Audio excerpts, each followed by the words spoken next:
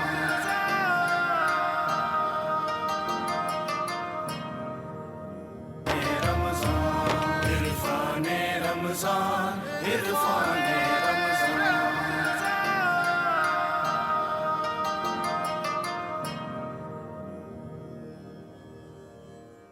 خوش آمدید خواتین و حضرات. میں معاشرے کا ایک ذمہ دار فرد ہونے کی حیثیت سے میں چاہتا ہوں کہ آپ کے گھر سلامت رہیں، اور اسی لیے یہ پروگرام ہے. اگر آپ اس پروگرام کو دیکھ کے سوالات بھی پوچھیں گے ہم اس کو بھی ویلکم کہیں گے، مگر یقین جانیے ایک ایسا عمل جس پہ ہم فخر کرتے ہیں کہ ہمارے اس معاشرے کی تہذیب اور تمدن ہے کہ ہمارے یہاں گھریلو نظام بڑا مستحکم ہے. تقابل اگر کریں اس کا یورپی نظام سے کہ جہاں بستے ہی نہیں ہیں رشتے، بناتا ہی کوئی نہیں ہے، بنتے بنتے ہی عمریں گزر جاتی ہیں، بعد میں زمانے بعد پتہ لگتا ہے ابھی دوستی ہوئی ہے اب شادی ہو جائے، اگر بچے بھی پیدا ہو گئے تو ایک زمانے بعد، اس لیے کہ وہ اس رشتے سے گھبرا گئے، پریشان ہو گئے اور وہ اس سے دور ہو گئے. اگر ہم اس طرح سے طلاق کو بڑھتا ہوا دیکھ کے خاموش رہیں گے اور اس پہ کوئی عمل نہیں کریں گے تو شاید ہم بدقسمتی سے اسی طرف چلے جائیں گے، اور ہوگا یہی کہ لوگ اس سے گھبرائیں گے. ڈاکٹر صاحب کے ساتھ گفتگو کرنے کا خواہش مند ہوں اس حوالے سے کہ صحیح طلاق کا طریقہ کار کیا ہے، طلاق ہوتی کس طرح ہے، کس طرح ایک عملاً شرعاً طلاق کو طلاق کہیں گے یہ طلاق ہو گئی ہے. جزاک اللہ. ویسے تو خیر پہلی گفتگو بھی تھوڑی تشنا ہے ابھی، چونکہ ایک ایک ہی چیز بیان کی ہے سب نے، بہت ساری باتیں اس میں باقی ہیں. باقی طلاق ایک تو وہ واضح لفظوں میں کہے، اوکے اس میں کنایا نہ ہو صحیح. کہ جس سے ہم پوچھتے پھریں تیری نیت کیا تھی، تیرا ارادہ کیا تھا. واضح لفظوں میں طلاق کا ہو. اور اگر اس نے کنایا استعمال کر بھی لیا ہے تو پھر یہ ہے کہ اس کی نیت کا اس پہ عمل ہوگا. اس سے پوچھا جائے گا کہ اس کنایہ سے تیری کیا مراد تھی، مطلق ماں باپ کے گھر بھیجنا تھا یا طلاق دینا مقصود تھا. پھر اس کی جو وہ ظاہر کرے گا اس پر فیصلہ ہوگا. دوسری بات یہ ہے کہ طلاق حیض کی حالت میں نہ دی جائے، اوکے اور اس طہر میں نہ دی جائے جس طہر میں خاوند اس سے ہم بستر ہوا، اس طہر میں بھی نہ دی جائے. اگر طلاق دینے کا ارادہ ہے اس کا انتظار کرے، جب وہ طہر میں آئے بغیر ہم بستر ہوئے اس کو طلاق دے. اور بہترین طلاق یہ ہے کہ وہ ایک طلاق دے کر اس کو چھوڑ دے. ٹھیک ہے اس کو رجی طلاق کہتے ہیں. صحیح. ابھی رجوع ہو سکتا ہے یعنی ابھی رجوع ہو سکتا ہے. ایک طلاق دے اور عورت 3 حیض تک انتظار کرے گی، ٹھیک ہے اور یہ انتظار بھی اسی کے گھر میں کرے. صحیح ہے. یہ ماں باپ یہ بھی غلطی کرتے ہیں، جیسے اس نے طلاق دی اور اس نے روتے روتے فون کھڑکایا اپنی اماں کے ہاں ابا کے ہاں، وہ 6-7 سالے اس کے آ گئے اور بہن کو اٹھایا اور دولہا کو بھی 12 پیٹا ہاں اور جناب لے گئے. اب یہ ہمارے گھر پہ آئے گا، معافیاں مانگے گا، ہماری دہلیز پہ ناک رگڑے گا، ہم اپنی شرطیں منوائیں گے پھر دیں گے. نہ وہ کبھی جائے گا، نہ لینے جائے گا، نہ ناک پہ ناک رگڑے گا دہلیز پہ، اور نہ شرطیں مانے گا. وہ کچھ عرصے بعد دوسری شادی کر کے بیٹھ جاتا ہے صحیح فرمایا. اور ان کی زندگی ایسے ہی تباہ ہو جاتی ہے. تو وہ جو لے کے جاتے ہیں نا، شریعت نے یہ اتنا خوبصورت کام رکھا ہے کہ اگر وہ اسی گھر میں رہ جائے تو جیسے ربانی صاحب آپ ماشاءاللہ اب آفس میں آ رہے ہیں، اب کل سے بیوی سے تھوڑی انبن ہے، ناراضگی ہے تھوڑی سی، اب اس میں آپ بات نہیں کرنا چاہ رہے، اب آپ کو کام بھی کرانا ہے، کام بھی لینا ہے. اب آپ ایسے کہیں گے بھائی ہم جی ٹی وی آفس میں جا رہے ہیں، جس کو کپڑے استری کرنے ہوں کر دے. اچھا اب تھوڑی دیر بعد ان نے بھی کپڑے استری کر کے ہینگ کر دیے، بھئی ہم نے کپڑے استری کر کے لٹکا دیے، جس کو پہننے ہوں پہن دے. ایک آدھ دن تو ایسا چلے گا.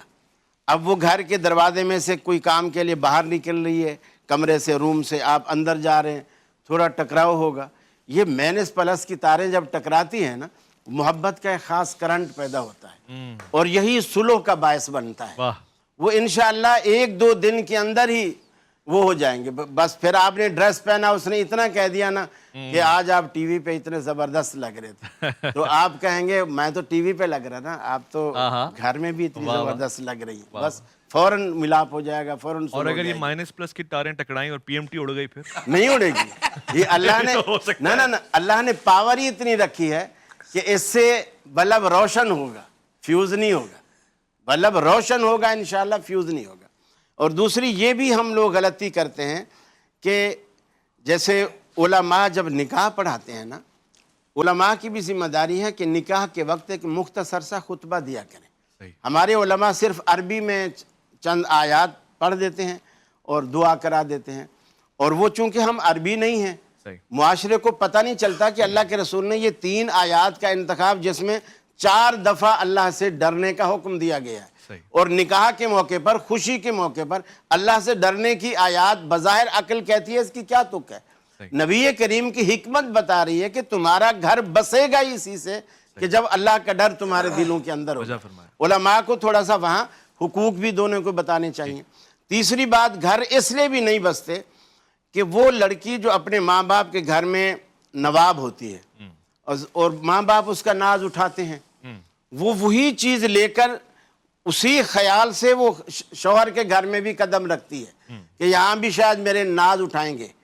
ایسا نہیں ہوتا. شادی جو ہے یہ ون وے نہیں چلتا، صحیح. صحیح. یہ ہمیشہ آپ کچھ لوگے کچھ دو گے، اس اصول پہ شادی چلتی ہے. ایسا ہی. تو گھر میں تو وہ کہتی ہے امی آج میرے سر میں درد ہے، بیٹا کوئی بات نہیں، آپ آرام کرو، میں سارا کام کر دوں. یہاں ساس کے پاس ایسا نہیں چلے گا، وہ فوراً کہے گی یہ مکری بنی ہوئی بہانہ بنا رہی ہے اور یہ سر ور کا کوئی درد نہیں ہے. بالکل سنجیدہ پہلو پہ. تو یہ جو چیز ہے یہ فوراً ہونی چاہیے. اور تیسری بات یہ ہے کہ دونوں میاں بھی اور بیوی بھی، بیوی اپنے آپ کو جھکا کے رکھے، اپنے آپ کو جھکا کے رکھے. خاوند اگر تلخ بات کر بھی دے جواب نہ دے، بہت اچھا، صبر کرے. یہ بات خاوند کے دل کو اتنا زیر کرے گی کہ وہ خود دنگ رہ جائے گی کہ یہ ہوا کیسے. ایسے ہی. بہت اچھی بات آپ نے فرمائی. اور خاوند بھی اپنی بیوی کی وہ ہر جائز مطالبے، جو جائز مطالبہ ہے وہ اس کو پورا کرے جو اس کی استطاعت میں ہے. بیوی اپنے آپ کو جھکا کے رکھے اور خاوند بھی اسی طرح سے لے. مفتی نوید عباسی صاحب آپ کی طرف آتا ہوں اور اس گفتگو کو میں آگے بڑھتا ہوا دیکھنا چاہتا ہوں. بنیادی طور سے ہم نے جو ماحول پیدا کیا، لوگ اس پہ مذاق بھی ہمارا بناتے ہیں کہ جی طلاق تو غصے میں کیسے ہو سکتی ہے، یعنی وہ بندہ ہنسے گا، مسکرائے گا، بیٹھے گا، میٹنگ کرے گا، بولے گا آج تم اچھی لگ رہی ہو، میں نے تمہیں طلاق دی. اس ماحول میں کہاں طلاق ہوتی ہے؟ تو ہوتی غصے میں، جی ایسے نہیں سمجھ میں آیا طلاق دے دی. صحیح طریقہ اعتدال والا کون سا ہے؟ نحمد صلی علی رسول الکریم، اما بعد، بسم اللہ الرحمن الرحیم. دیکھیے، طلاق کا اختیار مرد کے پاس ہے، وہ دیتا ہے، اور قرآن مجید فرقان حمید کی متعدد آیات اس بات پر گواہ ہیں کہ طلاق باقاعدہ ایک چیز ہے. اور یہ نبی اکرم صلی اللہ علیہ وسلم کے زمانہ اقدس و اطہر میں حضور کے سامنے یہ معاملات ہوئے، اور صحابہ اکرام رضوان اللہ تعالیٰ علیہم اجمعین، ظاہر ہے وہ صحابہ ہیں، جو طلاق دے رہے ہیں وہ بھی صحابی ہے، جس کو دی جا رہی ہے وہ صحابیہ ہیں، اور نبی اکرم صلی اللہ علیہ وسلم ان کی سیپریشن ہوتے ہوئے دیکھ رہے ہیں، ملاحظہ فرما رہے ہیں. اور نبی علیہ السلام اس طریقے کو جب دیکھ رہے ہیں تو یہ تو ہمارے سامنے حدیث میں آ گئی ساری چیز. لیکن اب ہم نے اپنے معاشرے کو بچانے کے لیے یہ دیکھنا ہے کہ جناب اس وقت جو ہماری سوسائٹی میں نظام چل رہا ہے وہ نظام کیا ہے.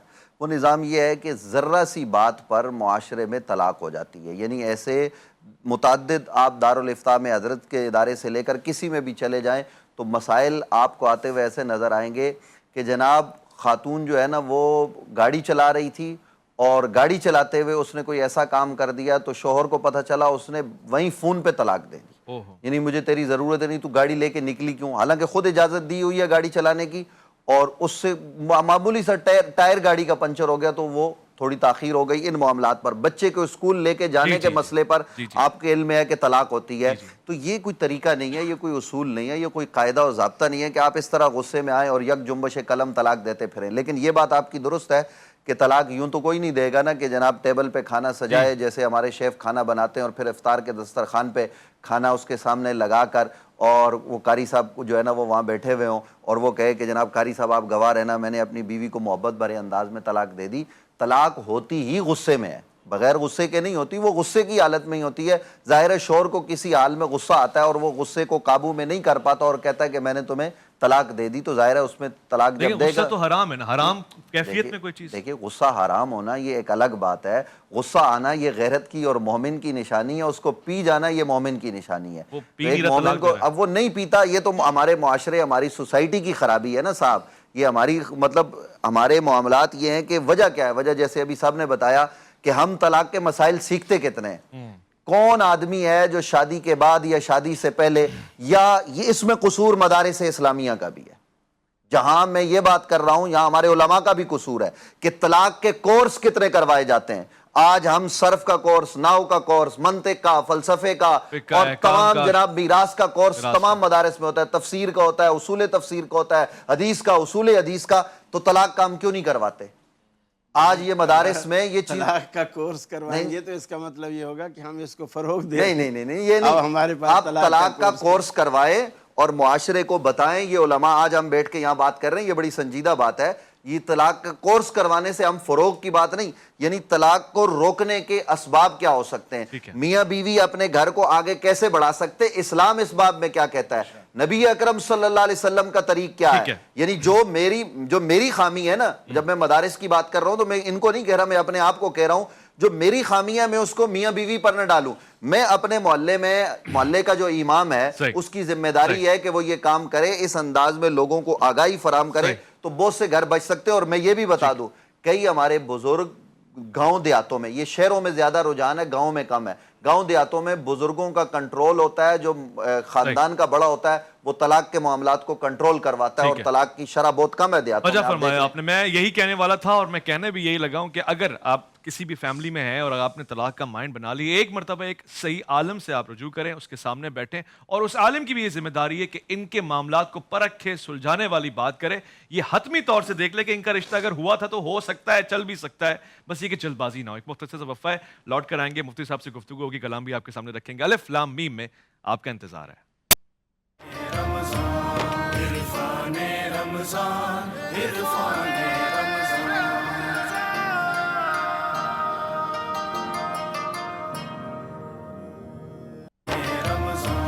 عرفان رمضان، عرفان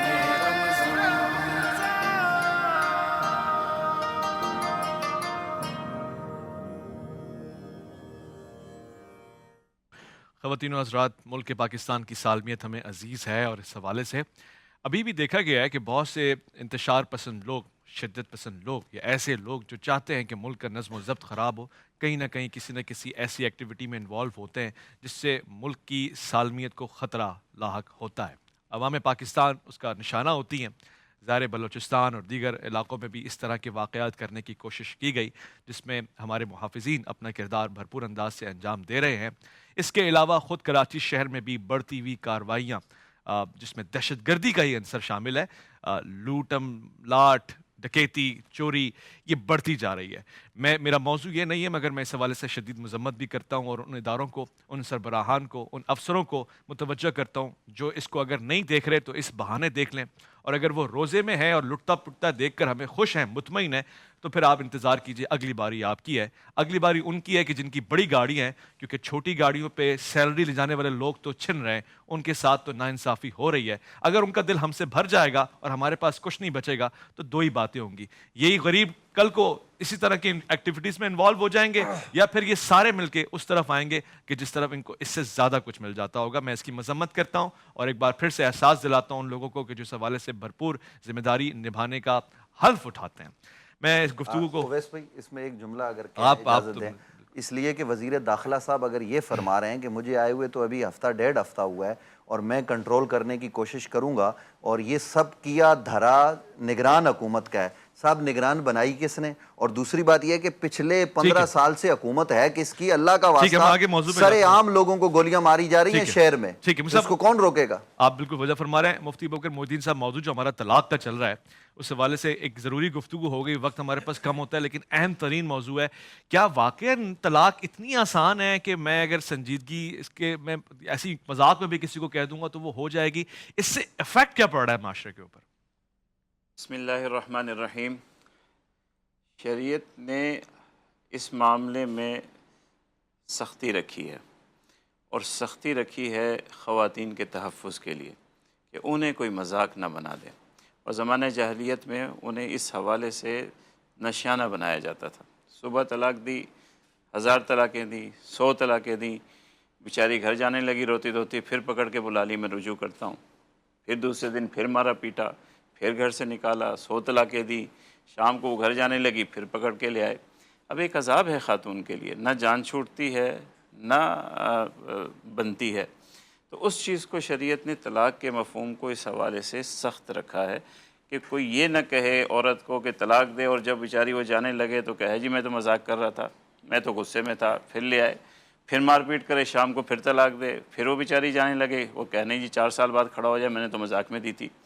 تو یہ عورت کے تحفظ کے لیے ہے کہ مرد کو بتا دیا گیا کہ تیرے پاس 3 ہی موقع ہیں، اس سے زیادہ تم عورت کو تکلیف نہیں دے سکتا۔ عورت کو تکلیف ہوتی ہے طلاق سے، 3 ہی موقع ہیں، 3 وقت تو یہ تکلیف دے سکتا ہے، چوتھے میں تیرے لیے کوئی گنجائش نہیں ہے، کچھ کر نہیں سکتا، اور مذاق ہو، غصہ ہو، کچھ کہنے کی تیرے پاس گنجائش نہیں ہے۔ یہ اتنا بڑا صدمہ ہے اس خاتون کے لیے، اور رب جل جلال نے خاتون کی تحفظ کے لیے رکھا ہے۔ آج لوگ کہنے کو تو کچھ بھی کہہ دیتے ہیں، مگر جس کے اوپر یہ گزرتی ہے اس سے پتہ ہے کہ اس کے گھر پہ کیا گزر رہی ہے، اس کے بچوں پہ کیا گزر رہی ہے، تو وہاں اسے رب کی رحمت کا احساس ہوتا ہے کہ رب نے میرا کیسا تحفظ کیا ہے۔ ہم تو مرد لوگ ہیں، ہمارا کیا ہے، ہم تو چلتے پھرتے عورت کو طلاق دے دیتے ہیں، بچوں کو بھی، ہمارے بچوں کو اٹھا رہی ہوتی ہے، ایسے بھی کیسے ہیں، اچھا، اور میری نیند خراب ہو رہی ہے، جا تجھے طلاق۔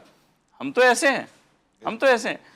تو یہ آج یہ بھی یہاں بات ہو رہی ہے، علامہ صاحب نے بھی بات کی، طلاق کے 70% مسائل میں مردوں کی کوتاہی ہے۔ اچھا، آج ہماری خواتین، مائیں، بہنیں، بیٹیاں گھروں میں پس رہی ہیں، کوئی حقوق نہیں ہے ان کے پاس، اور اللہ کے رسول صلی اللہ علیہ وسلم نے ایک نہیں کئی مواقعوں پہ فرمایا کہ ان خواتین کے بارے میں تم اللہ سے ڈرنا، اللہ سے ڈرو، اللہ سے ڈرنا، اللہ سے ڈرنا۔ خیرکم لأہلہ، صحیح، تمہارے لیے سب سے بہترین میرے نزدیک وہ ہے جو تم گھروں میں اپنے ساتھ، اپنے اہلیہ کے ساتھ آپ کا جو برتاؤ ہوتا ہے۔ ایسا ہی ہے۔ اور آج ہمارے گھروں میں کیا برتاؤ ہے؟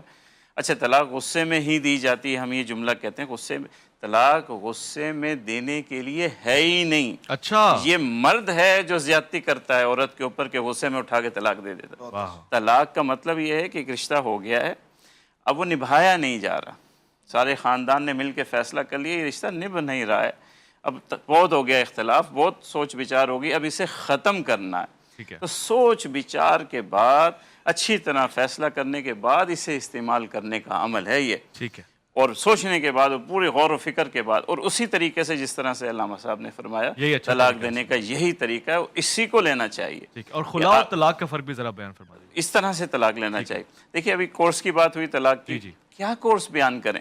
چھوٹی سی بات ہے کہ آپ نے ایک دینی ہے، اور ایسے توہر میں دینی ہے جس میں ہم بستری نہ ہو، ٹھیک ہے، اور پھر وہ عدت گزارے، بنتی ہے تو بنائیے ورنہ اسے جانے دیجیے۔ اب اس میں کورس کی کیا ضرورت ہے؟ 1 منٹ کی بات ہے۔